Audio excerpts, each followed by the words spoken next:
রাজনীতির মাঠ এখন বেশ উত্তপ্ত। এই ছোট্ট বাক্যটি আমরা ইংরেজিতে লিখতে পারি, "The political arena is quite tense." আমরা সাধারণত বেশ বোঝাতে বা অনেক বোঝাতে quite ব্যবহার করি। চাইলে আপনি very ও ব্যবহার করতে পারেন। এটা আপনার ইচ্ছে। চাইলে আপনি quite এর পরিবর্তে very ও ব্যবহার করতে পারেন। টেন্স উত্তেজনাপূর্ণ বা উত্তপ্ত।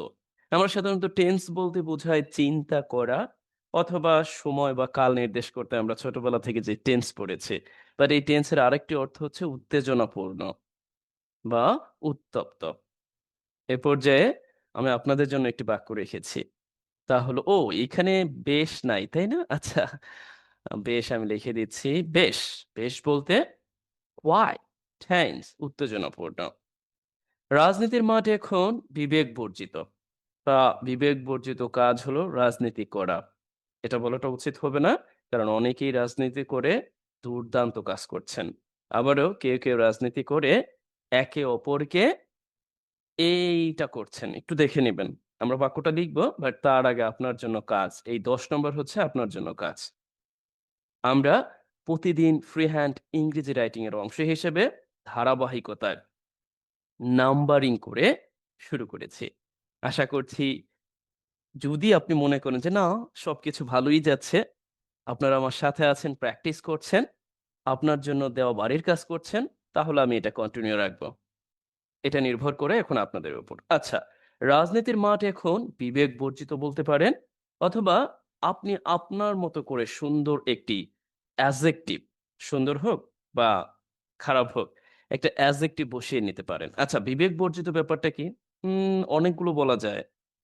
ইমোরাল, তারপরে আমরা conscienceless বলতে পারি। আরো বেশ কিছু আছে। devoid of বলতে পারি, devoid of conscience। যাই হোক, এটা আপনার জন্য কাজ, এটা আপনি করে দিবেন। Then we see পক্ষপাত দুষ্ট রাজনীতিতে একজন মানুষ অন্যজনকে কি করছে এটা একটু বুঝে নিবেন। আচ্ছা, আমরা প্রথমত লিখে ফেলতে পারি এই ফ্রেজটি পক্ষপাত দুষ্ট রাজনীতিতে। অ্যাডভার্ব অফ প্লেস হিসেবে আমরা লিখে দিতে পারি ইন পার্টিশন পলিটিক্স। আপনি চাইলে অন্যভাবে লিখতে পারবেন। আচ্ছা, পার্টিশন পক্ষপাত দুষ্ট রাজনীতিতে, এই ব্যাপারটাকে, এই ফ্রেজটিকে নির্দেশ করার জন্য ইন প্রিপোজিশন আমরা বলতে পারি যে অ্যাডভার্বিয়াল ফ্রেজ। আচ্ছা, একজন আরেকজনকে কি করছে আমরা লিখি যে ওয়ান পারসন ইজ, এটাও আমি উচ্চারণ করলাম না, এটাও আমি উচ্চারণ করলাম না। এটা সঙ্গত কারণে আপনারা জানেন সোশ্যাল মিডিয়ায় সাধারণত এই জাতীয় লেখা একটু সেনসিটিভও বটে। অ্যানাদার, অথবা আমরা বলতে পারি অ্যানাদার ওয়ান। আচ্ছা, একজন আরেকজনকে মূলত রাজনৈতিক মোলাকাত করছে। আচ্ছা, তারপর আমরা দেখার চেষ্টা করি। অথচ রাজনীতির প্রথম শর্ত হলো সহ অবস্থান ও অন্যের মতামতকে সম্মান করা। লক্ষ্য করেন, অথচ আমরা অ্যাডভার্ব হিসেবে প্রথমে বসিয়ে দিতে পারি ইয়া, অথচ, বা আপনি অন্য কোনো অ্যাডভার্ব বসাতে পারবেন সঙ্গতি বজায় রেখে। রাজনীতির প্রথম শর্ত বলতে বা মূল শর্ত বলতে পারে। আমরা বলতে পারি যে ফান্ডামেন্টাল প্রিন্সিপাল অথবা প্রাইম কন্ডিশন, আপনি যেটা ইচ্ছা বলতে বলতে পারেন। ফান্ডামেন্টাল প্রিন্সিপাল অথবা প্রাইম কন্ডিশন অফ পলিটিক্স, রাজনীতির প্রথম শর্ত। আচ্ছা, এই জাতীয় নাউন ফ্রেজ গুলো যারা না লিখতে পারেন তাদের জন্য কিন্তু দুঃখ হয়।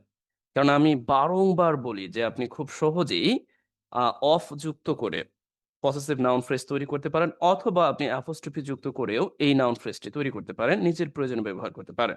আচ্ছা, এরপরে আমরা সাবজেক্ট যেহেতু এই অংশটা, এই অনুযায়ী আমরা ভার্ব বসাতে পারি একটা লিঙ্কিং ভার্ব ইজ, কি সহ অবস্থান হলো, সহ অবস্থান। সহ অবস্থানের ইংরেজিটা আমরা দিতে পারি যে কোএক্সিস্টেন্স, সহ অবস্থান। তারপরে আমরা লিখতে পারি যে এবং। আচ্ছা, ও বলতে আমরা এবং নির্দেশ করি ইংরেজিতে। এবং অন্যের মতামতকে সম্মান করা। সম্মান করা এই অংশটা আমরা লিখে ফেলতে পারি কি? মূলত আ দেখুন, আমরা বলতে পারি যে সম্মান করা তো রেসপেক্টিং, রাইট?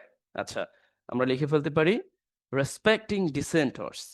মানে ভিন্ন মতাবলম্বী যারা আছে, অন্যের মতামত আপনি চাইলে এভাবে লিখতে পারেন। দেখুন আমি মূলত লিখেছি অনেকটা একাডেমিকলি। আপনি চাইলে কিন্তু একেবারে বাংলা আদার্স অপিনিয়ন বা others view, others point of view আপনি অনেক কিছু লিখতে পারেন। বাট এইটাও মূলত মোর একাডেমিক যে ভিন্ন মত যারা ধারণ করে তাদেরকে সম্মান করা বোঝাচ্ছে। রাইট? আচ্ছা, পরবর্তীতে আমরা দেখার চেষ্টা করি। আ এছাড়াও এছাড়াও আমরা অ্যাডভার্ব হিসেবে ব্যবহার করতে পারি। এ পর্যায়ে আপনি যদি চান এ জাতীয় কোনো বাক্য তৈরি করতে আপনি কিন্তু পারেন। পারবেন না? একই রকমভাবে আপনি কিন্তু একটা বাক্য তৈরি করতে পারেন। করে ফেলেন। আচ্ছা চলুন পরবর্তী দেখার চেষ্টা করি। এছাড়াও সহনশীলতা গণতান্ত্রিক আচরণের অন্যতম শর্ত। হওয়ার কথা। আচ্ছা একসাথে। আমরা আবার একটু পড়ি। এছাড়াও সহনশীলতা গণতান্ত্রিক আচরণের অন্যতম শর্ত হওয়ার কথা। মানে এই পর্যন্ত একটা অংশ। বাট কিন্তু বাংলাদেশের রাজনীতিতে এখানে একটা অ্যাডভার্বিয়াল ফ্রেজ সেই নামটি তার মানে এই যে সহনশীলতা এই নামটি এখন সহিংসতা হয়ে দাঁড়িয়েছে। বুঝতে পেরেছেন? সহনশীলতা হলো গণতান্ত্রিক আচরণের অন্যতম শর্ত। বাট সেই নামটি এখন সহিংসতা হয়ে দাঁড়িয়েছে বা সহিংস হয়ে দাঁড়িয়েছে যেটাই আমরা বলি না কেন। চলুন আমরা এছাড়াও এটা বোঝাতে আমরা অনেকগুলো ব্যবহার করতে পারি। additionally অথবা in addition অথবা moreover বা আরো যা আছে আমরা ব্যবহার করতে পারি। এরপরে সহনশীলতা এখানে সাবজেক্টটা কি? সহনশীলতা। আচ্ছা? গণতান্ত্রিক আচরণের অন্যতম শর্ত। এরপরে এখানে লেখা আছে হওয়ার কথা। আসলে হওয়ার কথাকে আমরা কিভাবে লিখতে পারি? supposed to এইভাবে। অথবা meant to supposed to দিয়ে ভালো হয়, হওয়ার কথা। আচ্ছা, আমরা লেখার চেষ্টা করি। আমরা প্রথমত আ সহনশীলতা আমরা সাবজেক্ট হিসেবে এখানে লিখতে পারি যে tolerance is supposed মানে হওয়ার কথা। কি অন্যতম শর্ত to be one of the অন্যতম বলতে আমরা one of the এই যে গণতান্ত্রিক আচরণ বলতে ডেমোক্রেটিক বিহেভিয়ার্স, কনডাক্ট যেগুলোকে আমরা নির্দেশ করতে পারি বা অন্যতম আচরণ বলতে আমরা কি বলতে পারি? যে ওয়ান অফ দ্যা কি যে ফান্ডামেন্টাল আচরণগুলো আছে, প্রিন্সিপাল গুলো আছে এটা আমরা নির্দেশ করতে পারি। দেখুন, সাধারণত যখন আপনি একাডেমিকলি লিখবেন তখন সবচেয়ে ভালো হয় ওই শব্দগুলোকে চুজ করা যেগুলো একাডেমিকলি অ্যাপ্রোপ্রিয়েট। ভালো শব্দ চুজ করা। তাহলে ওইভাবে লিখতে পারি যে কি প্রিন্সিপালস মানে ভালো যে শর্ত আছে, ভালো যেই মূল নীতিগুলো আছে, সেই নীতির অন্যতম একটি। সেই নীতিটা কিসের? এই যে পলিটিক্যাল যে কনডাক্ট আছে, পলিটিক্যাল যেই ডেমোক্রেটিক যেই বিহেভিয়ারটা আছে, গণতান্ত্রিক যে আচরণ, আপনি বিহেভিয়ার্স, এটিকেটস, কনডাক্ট অনেক কিছু দিতে পারেন। এই যে গণতান্ত্রিক বিহেভিয়ার যে কি প্রধান যে শর্তগুলো আছে তার মধ্যে অন্যতম হলো এই টলারেন্স যেটাকে আমরা বলি সহনশীলতা। কিন্তু লক্ষ্য করেন কিন্তু বাংলাদেশের রাজনীতিতে আমরা চাইলে সরাসরি এখানেও এই যে অ্যাডভার্বিয়াল অংশটা আছে এখানে লিখে দিতে পারি। আবার চাইলে আপনি আলাদাও করতে পারেন। আমরা আলাদা করে দিচ্ছি। আমরা এই অংশটাকে পরেই লিখে দিচ্ছি। আগে এই অংশটুকু লিখি। সেই নামটি আমরা বলতে পারি আ গুরুত্ব দিতে the very name গুরুত্ব দেওয়ার জন্য আমরা very name ব্যবহার করতে পারি বা অন্যভাবে লিখতে পারি যে it is the name এরকম ভাবে। এরপর আমরা অন্য একটা অংশ তৈরি করতে পারি। আ এখন সহিংস হয়ে দাঁড়িয়েছে। আ আমরা এখন প্রেজেন্ট পারফেক্ট এর সাহায্য নিতে পারি যে has become কি violence now এখন সহিংস হয়ে দাঁড়িয়েছে। আপনি চাইলে কিন্তু অনেকভাবে এটা লিখতে পারেন। আপনি চাইলেই কিন্তু এটা বলতে পারেন যে has turned into এইভাবে turn into violence দেখুন একটা বাক্যকে অনেকভাবে লেখা যায়। আমি এখানে দেখাচ্ছি এভাবেই যে হতে হবে ব্যাপারটা এরকম না। আপনি চাইলে এই supposed to এর পরিবর্তে অন্য কিছু লিখতে পারেন। সরাসরি আপনি is লিখেও করতে পারবেন। আমি জাস্ট আপনার সাথে কিছু vocabulary পরিচয় করিয়ে দিচ্ছি এবং কতভাবে আপনি লিখতে পারেন সেইটা বলে দিচ্ছি। সুতরাং কেউ এটাকে rigid হিসেবে মানে এভাবেই হতে হবে, এভাবে নিবেন না। কারণ এটা আমার কাজ না। আমি কখনোই কাউকে একেবারে এটাই হতে হবে এরকম পরামর্শ দেই না। আচ্ছা, এখান থেকে আপনি এই যে কি principle, democratic contract, suppose to হওয়ার কথা অর্থে আপনি এগুলোকে ব্যবহার করতে পারেন। In addition to, addition to তো আমরা ফ্রেজ হিসেবে ব্যবহার করি, prepositional phrase. In addition adverbial phrase হিসেবে ব্যবহার করতে পারি। দেন আমরা এই বাক্যটি লক্ষ্য করি, এখানে আছে এছাড়াও।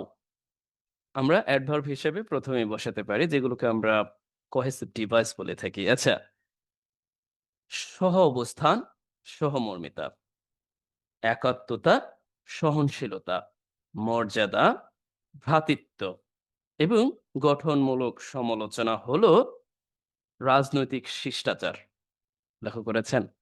এগুলো কেন দিয়েছি জানেন? ইচ্ছাকৃতভাবে আমি দিয়েছি, যাতে করে অন্তত আপনারা এই শব্দগুলোর সাথে পরিচিত হতে পারেন। তাহলে আমরা এক এক করে লেখার চেষ্টা করি, দেখার চেষ্টা করি। আ তারপরে আমরা লিখব যে এ হলো রাজনৈতিক উম শিষ্টাচার, মানে প্রধান রাজনৈতিক শিষ্টাচার। এছাড়াও বোঝাতে আমরা মোর ওভার লিখতে পারি বা ফার্দার মোর লিখতে পারি। আরো অনেক কিছু লেখা যায়। অ্যাডিশনালি লিখতে পারি। আমরা এখন এক এক করে লিখব। সহাবস্থান, coexistence, সহমর্মিতা, sympathy, affection, রাইট? একাত্মতা, ইউনিটি, সহনশীলতা আমরা ইতিমধ্যে জেনেছি, টলারেন্স, মর্যাদা, ডিগনিটি, এরপরে ইন্টিগ্রিটি, অনেক কিছু আছে। ভ্রাতৃত্ব, ব্রাদারহুড, গঠনমূলক সমালোচনা, constructive criticism and contracts. Constructive উচ্চারণ করতে পারতেছি না। Constructive criticism. চাইলে আরো সুন্দর, সুন্দর শব্দ উচ্চারণ করা যায়। এইগুলো হলো, এখন আমরা একটি লিঙ্কিং ভার্বের সাহায্য নিতে পারি। আর প্রধান রাজনৈতিক শিষ্টাচার, প্রাইম পলিটিক্যাল ভার্চুস, শিষ্টাচার। এটার ইংরেজি আপনি গুণ, শিষ্টাচার, ভ্যালুস, পলিটিক্যাল ভ্যালুস বলতে পারি, পলিটিক্যাল বিহেভিয়ার্স বলতে পারি, পলিটিক্যাল কন্টাক্ট বলতে পারি, পলিটিক্যাল আপনার যেটা মন চায় দিবেন। তবে একাডেমিকলি পলিটিক্যাল ভ্যালু, এটা আমরা বলতে পারি ভ্যালুস। এখন এই বিষয়টাকে নির্দেশ করার জন্য যা প্রতিষ্ঠিত হওয়ার কথা ছিল, দেখুন হওয়ার কথা ছিল, আমি বলেছি হওয়ার কথা বা হওয়ার কথা ছিল, তখন আমরা সাপোজ টু ব্যবহার করতে পারি। এই সুবিধার্থে আমরা এখানেও ব্যবহার করে দিতে পারি।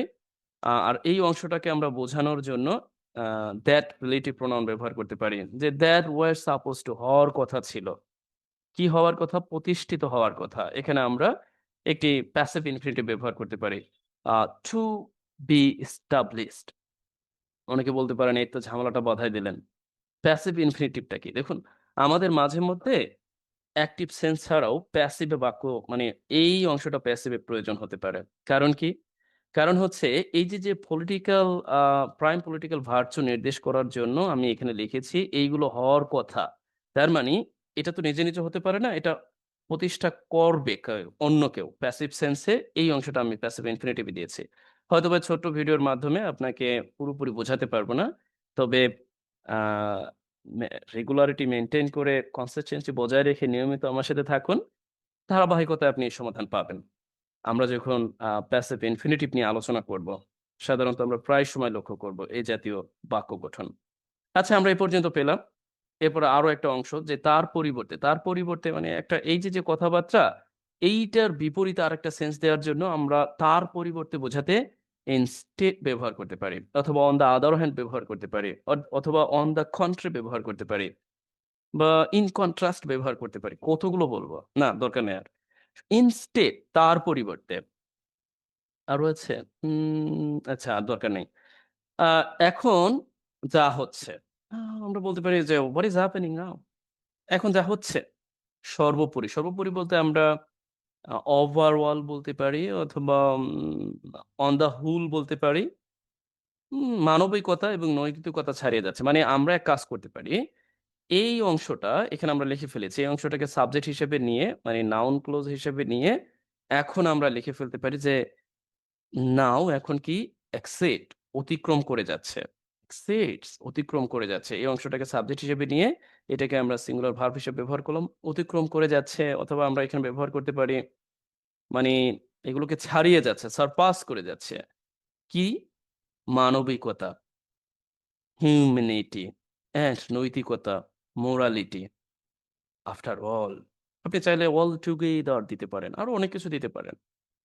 আচ্ছা, এই যে বাক্যটা আমরা গঠন করলাম, এখানে প্রধান উদ্দেশ্য কিন্তু আপনি স্ট্রাকচারের সাথে পরিচিত হওয়া না। প্রধান উদ্দেশ্য হচ্ছে আপনি এইখানে থাকা vocabulary গুলো শিখতে পারলেন, একটু অবগত হলেন। যদিও জানেন অনেকে, তারপরেও আমি বলছি আরকি।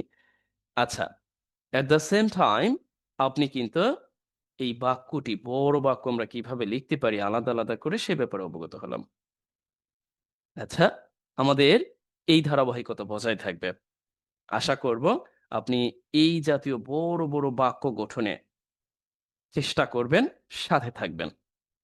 আর কেউ যদি আমার রেকর্ডেড কোর্স ক্রয় করতে চান, আম আ নোটগুলো সহ আরো অন্যান্য প্রায় ১৫০ প্লাস ভিডিও সহ তাহলে আমাকে অবগত করতে পারেন। বিস্তারিত আপনি কমেন্ট বক্সে পাবেন। আচ্ছা, আমি সাধারণত আপনাদেরকে সর্বোচ্চ দেওয়ার চেষ্টা করছি। বাট আপনাদের নেওয়ার চেষ্টার জন্য যেটা বজায় রাখতে হবে, আপনাদের জন্য যে কাজ দেই, সেই কাজগুলো নিয়মিত করতে হবে। আজ তাহলে এই পর্যন্তই। আশা করছি আপনি দারুণভাবে ক্লাসটি উপভোগ করেছেন। তাহলে সবশেষে যেটা না বললেই নয়, আপনি অন্তত একটা ওয়ার্ডস লিখে দিন যে, "yes, you have got it named from watching my videos. Now today, thank you so much. Best of the way."